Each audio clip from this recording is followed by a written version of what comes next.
Hello. Bonjour à tous, bienvenue à notre samedi live. Pour ceux qui ne me connaissent pas, mon nom c'est Jamina.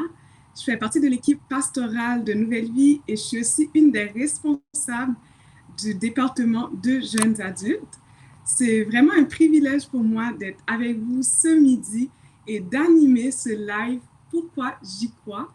Pour ceux qui se joignent à nous pour les toutes premières fois, petit rappel que nos samedis live en fait, ils sont directement en lien avec notre série actuelle d'été qui s'appelle Pourquoi croire? On croit que Dieu peut et qu'il veut encore changer des vies aujourd'hui. Donc, c'est un live où des pasteurs, des leaders, des gens bien ordinaires comme vous et moi nous expliquent leur parcours, leur cheminement avec Dieu et pourquoi ils ont choisi de croire en Dieu. Mais juste avant de recevoir notre invité, on aimerait prendre le temps de vous connaître, vous. Alors, dites-nous d'où vous venez, de quelle région vous nous regardez en ce moment. Dites-nous s'il fait beau aussi pour vous aujourd'hui, en ce moment. Pour nous, ici au Québec, il fait très beau. C'est une très belle journée. Donc, on veut vous connaître. Si vous avez des questions ou des commentaires tout au long de ce live, n'hésitez pas à nous les poser ou à les écrire. Alors, bienvenue à tous ceux qui se rajoutent en ce moment. On attend l'arrivée de notre invité. Et en attendant son arrivée, je vais vous présenter notre agenda de la semaine. Donc, cette semaine, ne manquez pas le café matinal avec Pasteur Claude qui a lieu tous les lundis, le mercredi dans le jeûne et la prière avec son épouse Chantal et que le vendredi dès 6 heures le matin. Ce mardi, dès midi, nous allons vous présenter notre prochaine capsule vidéo d'à 5 minutes.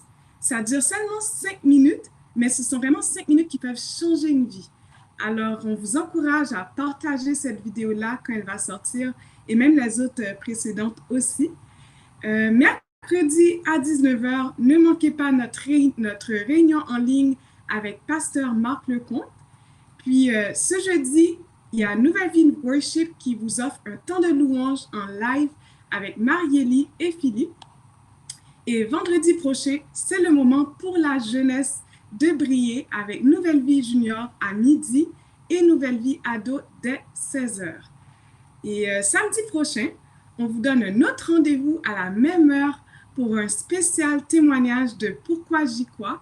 Alors, on vous invite à rester connectés avec nous toute la semaine avec notre agenda. Et demain, ne manquez pas non plus notre réunion du dimanche avec Nouvelle Vie chez vous. On poursuit notre série actuelle d'été qui s'appelle Pourquoi croire? C'est Pasteur Claude Hood qui va nous amener un message qui s'appelle Pourquoi croire quand on ne voit pas la fin? Alors, on vous donne rendez-vous demain à 9h ou à 11h30 sur notre plateforme live.nouvellevie.com ou sur Facebook ou sur YouTube.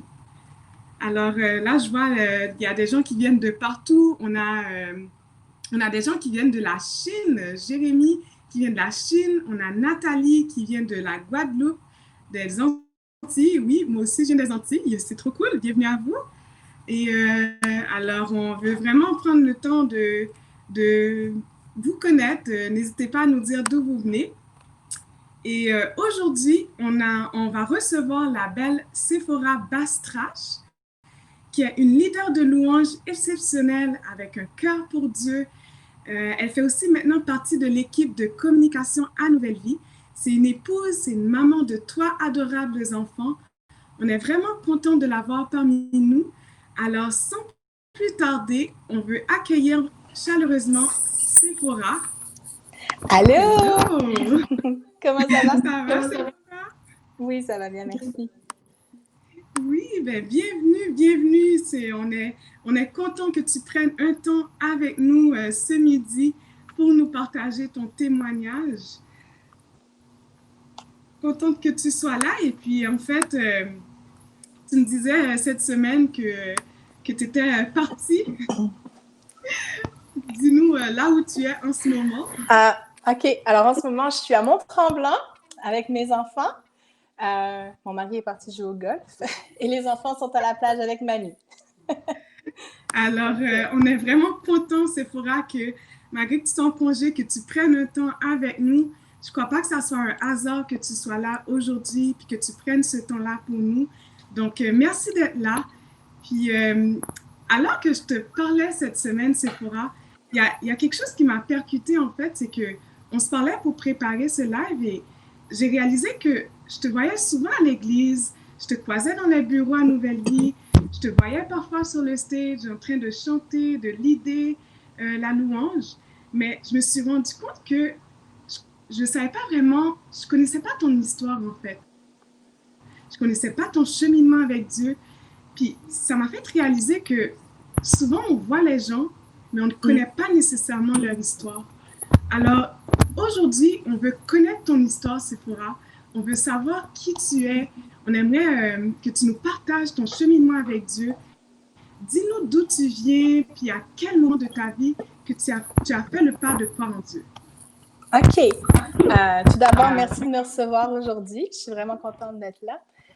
Bonjour à tous ceux qui nous regardent en ligne. C'est un plaisir de pouvoir partager une partie de ma vie avec vous, une partie de mon cheminement avec Dieu. Moi, je suis née dans une famille chrétienne, comme on dit. Je suis tombée dedans quand j'étais petite. Et c'est à l'âge de 18 ans que j'ai décidé vraiment de donner ma vie complètement à Dieu. Je me suis dit, je ne peux pas continuer comme ça, un pied dans le monde, un pied dans l'Église. Et Dieu m'a parlé très personnellement et j'ai décidé de le suivre et de lui faire totalement confiance pour mon avenir. La plupart de mes amis étaient fiancés. Moi, je fréquentais quelqu'un qui était non chrétien et Dieu m'a vraiment dit, faut que tu te dédicaces, que tu te dédies complètement à moi. Et c'est ce que j'ai fait. 2 ans ensuite, à l'âge de 20 ans, je suis partie au Québec pour finir mon année universitaire. Et j'avais un stage à faire que j'ai complété à Action Nouvelle Vie. Et un dimanche matin, je suis allée à l'église, le Centre évangélique de Montréal, qui est maintenant rendu Gospel Vie, où j'ai rencontré mon merveilleux mari, Dani. Suite à ça, pendant 1 an, ça a été une relation longue distance. Donc, je retournais en France, je revenais au Québec. Et après ça, on a eu nos papiers et en 2007, on s'est mariés. Donc, je viens du nord de la France, de Valenciennes. Je ne sais pas s'il y en a de la France qui nous regardent, mais je suis une ch'ti. Donc, je salue aussi ceux de Valenciennes qui seraient peut-être en train de regarder en ce moment. Et c'est ça, je suis au Canada, au Québec, qui est maintenant mon pays d'adoption et que j'aime énormément. Donc, voilà, pour d'où je viens et c'est ça. En tout cas, nous, on est contents de t'avoir au Québec. On est contents que tu aies fait ce pas de foi avec toute ta famille et puis que tu sois là, que tu sers avec nous aussi à Nouvelle Vie. C'est une joie et un privilège pour nous. Donc, merci. C'est vraiment intéressant de voir d'où tu viens et puis là où tu es aujourd'hui. Parle-nous de ton enfance, de comment tu es venu à Dieu en fait. Qu'est-ce qui t'a poussé à croire en Dieu? Qu'est-ce qui m'a poussé à croire en Dieu? Je pense que j'ai toujours su que Dieu existait. J'ai toujours été à l'église tous les dimanches. Je pense pas que mes parents ont de mémoire. Je pense pas qu'ils ont eu à me forcer à venir à l'église le dimanche matin ou le dimanche après-midi ou le mardi. C'est comme on y allait très souvent. Je pense, de mémoire, je pense pas. Et c'est ça, c'est comme j'ai vécu toute ma jeunesse quand même en allant à l'église sans forcément être comme vraiment rebelle à Dieu. Une partie de moi savait que Dieu existait. J'avais vu dans ma vie Dieu se révéler. Et les 2 côtés de ma famille sont chrétiens, donc c'était quand même très facile pour moi de croire. Je n'ai jamais vraiment remis en question le fait que Dieu a créé le monde. Je n'ai jamais remis ça en question. Mais à l'âge de 18 ans, Dieu m'a vraiment parlé qu'il voulait que... C'est pas descriptif de la façon dont j'ai su, mais je savais que j'avais un pied dans le monde, un pied dans l'Église et que je ne pouvais pas continuer comme ça, que je fallait que je me dédie totalement à Dieu. Et j'ai vraiment su dans le fond de mon cœur que c'était le moment pour moi de donner ma vie, de donner ma vie à Dieu. Puis j'ai dit, Seigneur, je te fais confiance, je te remets tout. Et je te fais confiance sur mon avenir, je te fais confiance sur ma carrière, je te fais confiance sur tout. Donc, c'est vraiment à 18 ans que j'ai fait ce choix-là. Wow! En tout cas, c'est un choix qui a certainement changé ta vie. Puis on peut le voir avec qui tu es aujourd'hui, puis la femme que tu deviens à tous les jours. Et à partir de ce moment-là, est-ce que tu pourrais dire que tu as donné ta vie au Seigneur et puis que tout était facile, que tu avais tout ce qu'il fallait dans la vie? Parle-nous de la suite, une fois que tu as donné ta vie au Seigneur. Comment ça s'est passé par la suite pour toi? OK, je vais juste prendre 2 secondes parce que mes cheveux tapent sur mon micro. Donc, excusez-moi, je vais juste faire ça. C'est les besoins du live. Parce que mon micro est juste là et je ne veux pas vous importuner avec le son. Je suis désolée. Donc, oui, c'est ça. Non, la vie n'a pas été un long fleuve facile et tranquille. Une fois que j'ai donné ma vie à Dieu, c'est utopique de croire que parce qu'on croit en Dieu, que tout devient plus facile, que c'est le fun, puis que tout est parfait, tout est merveilleux. Il y a vraiment un choix de faire confiance à Dieu. C'est comme dans les épreuves, tu regardes à Dieu. Dans les épreuves, tu t'arrêtes et tu as 2 choix. Soit que tu tombes du côté où tu te rebelles, où tu en veux à Dieu, ou soit que tu tournes tes yeux vers Dieu et que tu lui fais totalement confiance. Et ça, c'est un choix qu'on doit faire à chaque jour, à chaque épreuve, quand tout va bien et quand tout va mal aussi. C'est pas juste de... Il faut rester proche de Dieu en tout temps. Donc, est-ce que ça répond à ta question? Oui. Puis justement, en ce moment, Sephora, tu nous parles d'épreuves. Quelle a été pour toi la plus grande épreuve de ta vie ou peut-être les plus grandes épreuves de ta vie? Comment tu pourrais nous en parler en fait? OK. J'avais déjà partagé à ce sujet-là. Plusieurs connaissent mon histoire, mais quelques années après qu'on soit mariés, on a découvert que je suis atteinte d'une maladie qui fait que j'ai un débalancement hormonal. Donc, en fait, mes ovaires ne fonctionnent pas correctement et je suis considérée comme quelqu'un qui ne peut pas avoir d'enfant. Et on m'a annoncé ça, j'avais 23 ans, quand on a voulu avoir des enfants, quand on a voulu concevoir. Et c'est une grosse claque quand même quand on te dit ça, que tu ne pourras pas avoir d'enfants, parce qu'il me semble que ce n'est pas quelque chose quand tu te maries que tu dis « et si jamais on ne pouvait pas avoir d'enfants ». Tu penses à ça seulement quand ça se présente devant toi.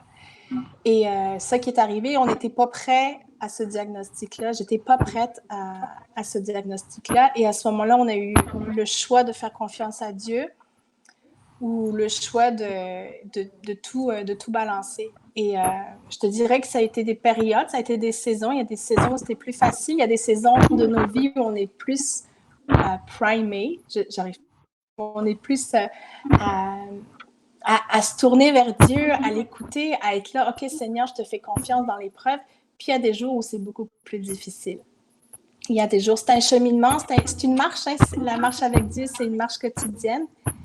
Et c'est ça. C'est de faire confiance à chaque jour. Ses bontés se renouvellent chaque matin, comme me dit la parole. Et c'est ça, c'est chaque matin, chaque jour, fais confiance, que tu veux dire, Seigneur, je te fais confiance aujourd'hui. Peu importe ce que la vie va m'amener, peu importe si je suis au creux de l'épreuve ou si ou si tout est beau en ce moment, mais je veux te faire confiance. Wow, c'est quand même quelque chose, comme tu dis, qu'on se fasse dire à 23 ans qu'on ne peut pas avoir d'enfant. Ça a dû ne pas être facile pour toi et comme tu dis, tu as dû te retourner vers Dieu et lui faire confiance. Mais moi, ce que j'aimerais savoir, c'est, puis probablement nos auditeurs aussi, c'est quelle a été ton attitude à travers ce temps d'attente? Comment tu as vécu cette période? Est-ce que pour toi c'était la fin puis que tu ne pourrais plus jamais avoir d'enfant? Ou quelle a été ton attitude en fait à travers tout ça? Alors, moi, je suis quelqu'un de pragmatique dans la vie. Je suis quelqu'un qui aime trouver des solutions, qui aime trouver des plans.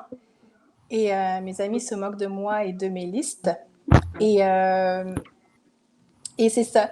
Et je suis arrivée à un moment donné où j'avais prévu un plan. Voilà, à 23 ans, je vais avoir des enfants. Mon premier, à 25 ans, mon deuxième, mon troisième, mon quatrième. On en voulait 4 au début. Après 3, on s'est ravisé à que 3, c'était juste bien.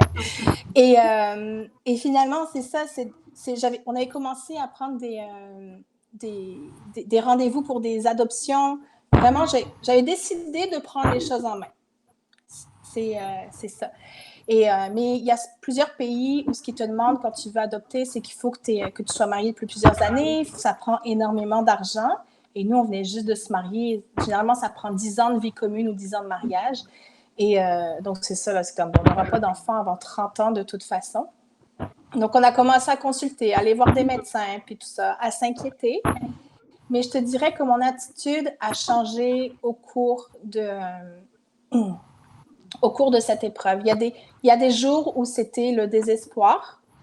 Il y a des jours où ça a été de la colère. Il y a des jours où ça a été de l'incompréhension. Il y a eu énormément de déceptions. C'est, tu sais, les phrases « Seigneur, où est-ce que tu es en ce moment? Seigneur, tu nous as abandonnés. Seigneur, c'est quoi ton problème? » C'était vraiment ça. Il y a eu des sentiments aussi de jalousie quand tu vois tes amis qui sont mariés puis qui tombent enceintes, ou quand tu vois du monde qui tombe enceinte puis que c'était pas prévu, que c'était même pas voulu. Là, tu te dis, mais je comprends pas, Seigneur. Tu sais, vraiment de l'incompréhension, de la jalousie, du doute. Mais c'est vraiment, comme je disais tout à l'heure, c'était au pied de... Quand j'étais en prière, quand on était en louange aussi, qu'on prenait vraiment du temps, que là, tu laisses vraiment tes émotions au pied de la croix. T'as pas le choix. T'as pas le choix, sinon tu passes pas au travers. Et c'est ça qu'on a fait autant d'Annie que moi, parce que c'est quelque chose quand même que tu vis en couple, que tu le veuilles ou non. C'est en couple que ça se vit, même si quelquefois on a l'impression que c'est plus dur pour la femme, mais c'est quelque chose aussi que lui aussi, mon mari, ça lui faisait de la peine. Donc, je te dirais, les émotions ont vraiment bougé au fur et à mesure des mois et des années. Ça a vraiment fluctué. Puis c'est fou parce que là, nous, on connaît le résultat. On sait que tu as 3 adorables enfants, mais comment ça s'est produit de cette étape-là à du moment où est-ce que on t'a annoncé cela et du moment où est-ce que tu as vu le fruit de toutes ces années où est-ce que tu as choisi de croire en Dieu. Il y a quelque chose d'ailleurs cette semaine que tu m'as dit, qui m'a beaucoup parlé. C'est quand tu m'as dit que malgré l'épreuve que tu vivais, malgré l'infertilité que tu vivais, tu as pu voir la fidélité de Dieu. Parle-moi un peu de ça. Comment tu l'as vécu, en fait? C'est quelque chose qui se vit vraiment. On peut l'expliquer, mais la fidélité de Dieu, elle se vit, elle s'expérimente. C'est pour ça que je vous encourage, si vous regardez ce live, de vraiment demander à Dieu, Seigneur, je veux voir ta fidélité, et il va répondre tout le temps. Peut-être pas dans la façon dont on veut, mais il va être fidèle parce que lui, il connaît le petit... Nous, on connaît la petite partie, mais lui, il connaît tout, comme on dit en anglais, he knows the big picture. Il connaît la grande partie, il connaît le début jusqu'à la fin. Après l'épreuve, on se dit, ah ouais, Seigneur, tu as vraiment été fidèle. Puis j'ai juste 35 ans. Et je peux témoigner qu'à travers les années, Dieu a été fidèle. Dans chacune des épreuves, Dieu a été fidèle. Dans chacune des choses que j'ai pu vivre dans ma vie, dans ma jeune vie de 35 ans. C'est pour ça que j'aime entendre des gens plus âgés témoigner. Tu les entends sur tout leur parcours de vie et on peut remarquer que Dieu est fidèle à chaque étape. Et c'est ça, on nous a annoncé en 2010 que j'attendais un bébé. J'étais enceinte de 8 semaines et j'avais aucune idée que j'étais enceinte du tout. Là, ça nous a pris totalement par surprise. J'ai failli perdre Maëlie quand j'étais enceinte. On a découvert que j'étais enceinte de 8 semaines. À 10 semaines, j'ai mes ovaires qui ont comme genre, pas explosé, mais j'ai des problèmes avec mes ovaires. Et là, j'étais à l'hôpital, je pensais que j'étais en train de perdre Maëlie, mais non, Maëlie était là. Vraiment, on a vu la fidélité de Dieu pour les trois enfants. Liam est arrivé 2 ans après et 18 mois après Maëlie. Et Joshua est arrivé en 2016, donc 5 ans et demi après. Et aucune des 3 grossesses n'était prévue. On ne s'est jamais dit, on ne pouvait pas se dire, là, c'est le temps d'avoir un enfant. On ne le savait juste pas. Et les 3 grossesses nous ont pris totalement par surprise. Totalement. C'est tellement beau à voir parce que Dieu, il t'a béni pas juste avec 1, 2, mais avec 3 enfants, puis 3 merveilleux enfants. Ça montre à quel point, comme tu dis tantôt, que Dieu, il est fidèle, puis qu'il il répond au-delà de nos espérances. Et c'est beau de voir que tu as continué de croire malgré le fait que tu n'avais pas ce que tu voulais dans le temps d'attente, dans le temps où est-ce que tu as eu le diagnostic, mais tu as continué à croire, tu as continué à le servir. Ça n'a pas toujours été facile, mais tu as persévéré et tu as cru en la fidélité de Dieu, en fait. Oui. C'est beau à voir. Puis, est-ce que après cette épreuve-là, tu dirais que tout était terminé et puis que, dans le fond, la vie était belle et tout? Parle-nous un peu de la suite après tout ça. OK. J'ai vécu d'autres épreuves dans ma vie. En 2017, mes parents se sont séparés. On n'avait aucune idée que ça allait arriver. Et j'ai gardé toutes mes émotions pour moi durant ce temps-là. Je me suis refermée totalement. On dit, je me suis refermée comme une huître, totalement. Et j'avais vraiment tout enfoui ça. Et en 2018, j'ai vraiment eu un moment donné où j'ai touché le fond. Dans ma vie, je dirais entre guillemets, dans ma carrière, dans ma famille, dans mon couple, on a traversé des épreuves. Et tout est arrivé en 2018 où j'ai vraiment l'expression, j'ai touché le fond. Je voyais plus clair, je savais plus où est-ce que je m'en allais. C'était vraiment un brouillard épais en tout temps. Je n'étais plus capable de penser correctement. Je n'étais plus capable de fonctionner correctement. J'étais vraiment, comme on dit, sur le cruise control. Et vraiment, c'est ça. J'ai continué mes services à l'église pareil. Je continue à m'occuper de ma famille pareil, mais j'étais vraiment en état de dépression.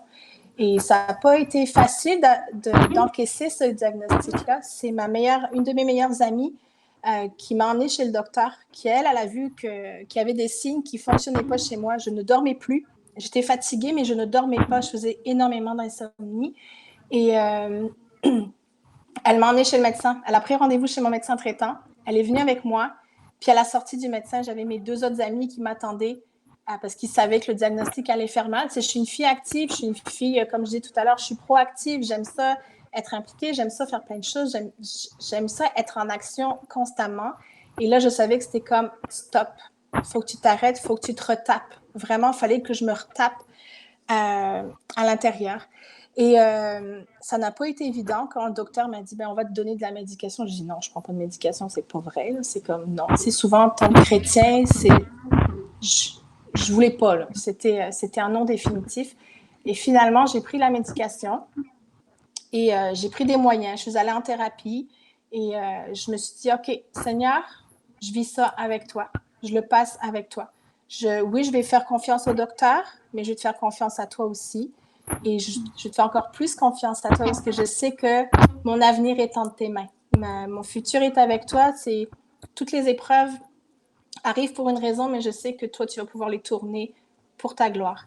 Et je dis, Seigneur, c'est ça que je veux vraiment que tout tourne pour ta gloire. Je veux continuer à te servir. Je veux continuer à m'occuper de mes enfants correctement.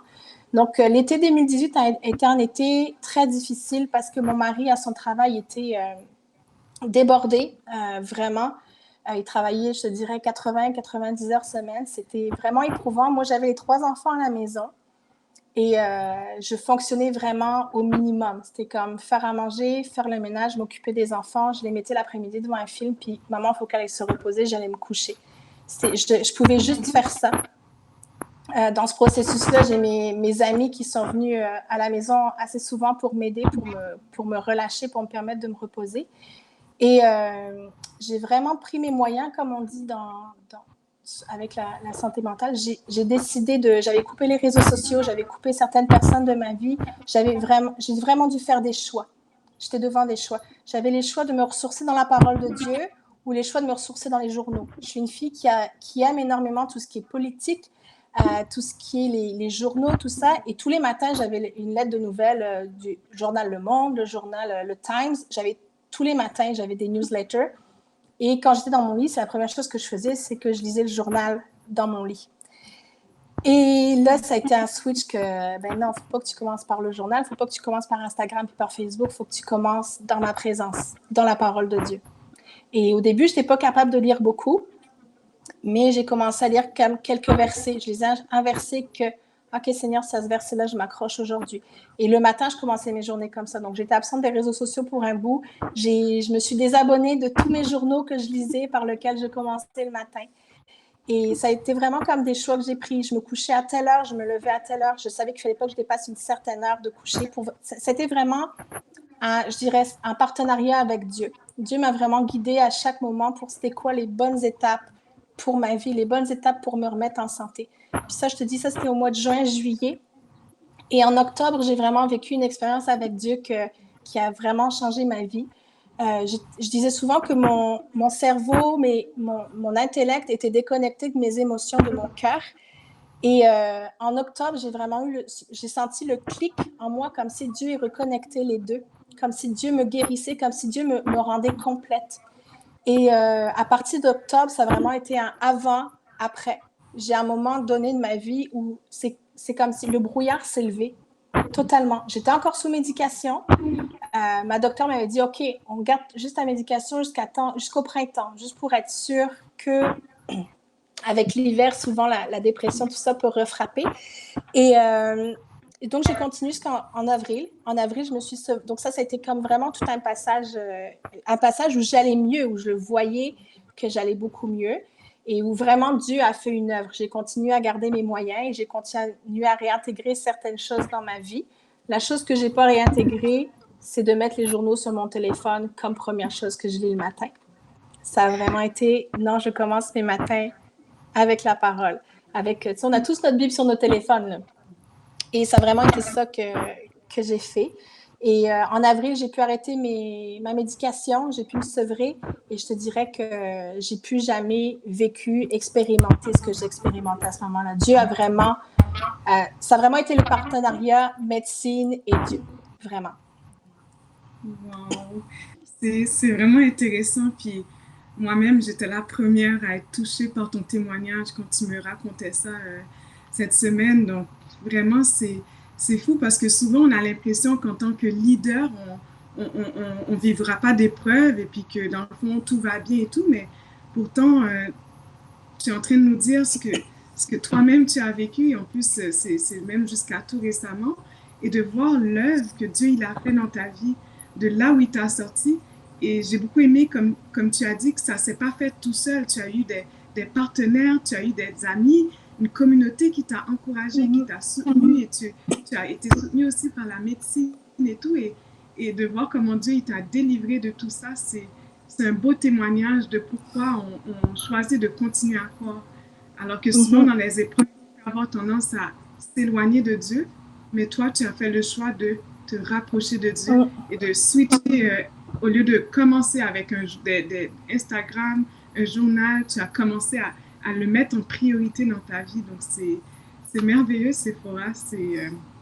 Et là, peut-être certaines personnes ne le savent pas, mais c'est quoi le fruit de ton obéissance à Dieu à travers tout ça? Quelles sont les répercussions que toutes ces décisions-là ont eues sur ta vie aujourd'hui? Oh, oui. Il y a plusieurs choix qu'on a eu à faire dans nos vies. Il y a plusieurs choix. Je pense que la vie avec Dieu, c'est un choix quotidien. Tous les jours, on a des choix qui se présentent à nous. On a des choix de parole, on a des choix de ce qu'on lit, de ce qu'on regarde. Et je pense que l'obéissance à Dieu, c'est un chemin qui nous amène où est-ce que Dieu nous voulait. Tu sais, comme là, je te disais, quand on s'est parlé cette semaine, que là, je sais que je suis à un endroit que Dieu me voulait. C'est comme je travaille actuellement avec l'équipe de com à Nouvelle Vie. Il y a quelques mois, j'aurais jamais pu me dire que j'aurais pu être là, que j'aurais été avec une équipe aussi formidable que ça. Salut Véro, salut Chloé. Et c'est vraiment comme quoi quand tu es à l'écoute du Saint-Esprit, quand tu es à l'écoute de Dieu quotidiennement, il t'amène là où est-ce qu'il veut t'amener. Et il y a toujours un plan pour toi. Il y a toujours un plan parfait. Quelquefois, tu peux t'écarter un peu, mais il te ramène toujours. Et je te dirais qu'actuellement, on est dans une saison de notre vie. Oui, il y a des saisons difficiles. Il y a des saisons qui sont plus challengeantes que d'autres. Et puis, il y a des saisons qui vont très bien. Et actuellement, je te dirais que je suis dans une saison de ma vie que je vis, que je rêve avec Dieu et que les épreuves m'ont préparé aussi à vivre ce que je vis actuellement, que oui, Dieu est fidèle, Dieu est constant, il ne change pas, il m'aime hier, aujourd'hui puis éternellement. Et ça, c'est une vérité que je crois aujourd'hui et que avec tout ce que j'ai vécu, avec tout, puis j'ai pas vécu les pires affaires. Tu sais, je sais qu'il y a des gens qui vivent des épreuves tellement plus grandes comparées à ce que j'ai pu vivre. Mais c'est que chacun, selon ce qu'on a vécu, ça nous permet de mettre des vérités puis mettre des phrases sur nos vies que oui, Dieu est fidèle. S'il y a une chose que je veux me rappeler, une chose que je dis à mes enfants, c'est que Dieu est fidèle. Sois fidèle dans les petites choses et il sera fidèle avec toi aussi. Il va t'en donner des plus grandes au fur et à mesure. Et je te disais aussi cette semaine qu'une des phrases, un de mes versets que j'aime, c'est que tout ce que ta main trouve à faire, fais-le. C'est dans Ecclésiaste, il me semble. Et je suis vraiment pas bonne pour les références bibliques. Mais c'est dans Ecclésiaste. Tout ce que ta main trouve à faire, fais-le. Et Dani et moi, Dani, mon mari, on est vraiment tous les deux des gens qui aiment servir l'Église. On croit dans l'Église et pour nous, c'est important. Et que peu importe où est-ce qu'on est, que ce soit à placer des chaises, que ce soit à faire des réseaux sociaux, c'est que tout ce que tu fais est important. Tout ce que tu fais, tu le fais d'un cœur complet. Et c'est ça, c'est notre verset de notre famille. Tout ce que ta main trouve à faire, fais-le. C'est intéressant hein, ce que tu dis, Séphora, et c'est tellement vrai que quand on est fidèle dans des petites choses, mais Dieu est prêt à nous en confier des plus grandes. Ouais. Et ça, on peut le voir avec ta vie, avec tout ce que tu fais aujourd'hui, puis qui tu es devenue aussi en tant que femme. Et c'est fascinant, en fait, de voir que tout ça, c'est la fidélité de Dieu et c'est sa grandeur, en fait, qui permet tout ça. Donc, c'est un beau témoignage. C'est vraiment touchant ce que tu viens de nous partager. Et je sais que plusieurs personnes, surtout en ce temps de pandémie, sont pris avec ce problème de dépression et ce problème où est-ce que, dans le fond, c'est pas facile pour eux. On sait que ça a été une saison récemment qui a été très difficile. Donc, quel mot tu pourrais dire à la fin pour aider nos auditeurs qui ont ces combats-là et qui vivent toutes sortes d'épreuves en ce moment? OK. Je ne suis pas thérapeute, je ne suis pas professionnelle de la santé. Je parle juste de mon expérience personnelle. Et je pourrais dire que dans mon expérience personnelle, ça a été de couper la négativité, de couper ce qui était négatif. Les réseaux sociaux, ça peut avoir du très bon et ça peut avoir du très mauvais aussi. Quelquefois, on se fait juste se nourrir de négatif, pour ne citer aucun journal québécois ou français, mais quelquefois, si on fait juste regarder certaines chaînes toute la journée, puis se nourrir de négatif, juste coupe ça et tu vas voir la différence qu'il y a dans ta vie. Mais moi, une des choses qui m'aide dans mes journées quand c'est plus difficile, c'est je ferme la radio, je ferme la télé et on écoute de la louange. Que ce soit de la musique instrumentale ou que ce soit de la louange où on élève Dieu dans la maison, ça fait toute la différence dans ce qui se passe dans la maison. Et juste de commencer un peu comme ça, c'est d'identifier c'est quoi les choses qui peuvent nous stresser, nous rendre anxieux. C'est de couper ces choses-là et de se tourner vers Dieu parce qu'il est la source. Il est la source. Il y a juste lui qui peut changer le mal en bien. Et je parle de mon témoignage, de mon expérience personnelle et de se tourner vers lui, ça fait toute la différence. Je le vois dans mes journées quand j'ai regardé trop les journaux. C'est l'inquiétude. Oui, on ne veut pas être comme des autruches, la tête enfouie dans le sable, à ne pas voir ce qui se passe dans le monde puis dire tout est beau, tout est beau, tout est beau. Non, oui, il se passe tout ça, mais j'ai mes yeux fixés sur Jésus, j'ai mes yeux fixés sur le Père qui est aux cieux, à qui j'ai accès direct grâce à Jésus. Wow, c'est vraiment beau ce que tu nous dis, Séphora. On veut te dire merci pour ton témoignage qui est inspirant et qui est touchant. En tout cas, je peux te dire que si au moins ça a parlé à une personne, mais déjà, moi, ça m'a beaucoup parlé. Et il y a les auditeurs qui nous disent également, qui te disent merci pour ton témoignage. Merci de nous avoir ouvert ton cœur et de nous avoir rappelé la fidélité de Dieu, peu importe les circonstances de nos vies ou les épreuves qu'on peut vivre. Merci de témoigner également de pourquoi toi, tu as choisi de croire en Dieu, en fait. Alors, je vous encourage à partager le témoignage de Séphora Si vous connaissez quelqu'un autour de vous qui a besoin d'entendre ce témoignage, n'hésitez pas à le partager. Ça peut changer la vie d'une personne et les amener à croire en Dieu. Donc, merci à tous d'avoir été là. N'oubliez pas, on vous donne rendez-vous demain avec Nouvelle Vie chez vous pour la suite de notre série Pourquoi croire sur notre plateforme live.nouvellevie.com ainsi que sur Facebook et sur YouTube. Donc, on vous remercie à tous d'avoir été parmi nous. On vous souhaite une belle fin de semaine et à demain pour Nouvelle Vie chez vous. Merci Bonne tout le monde. journée. Bye. Bye. Bye. Profitez du soleil, il fait beau dehors.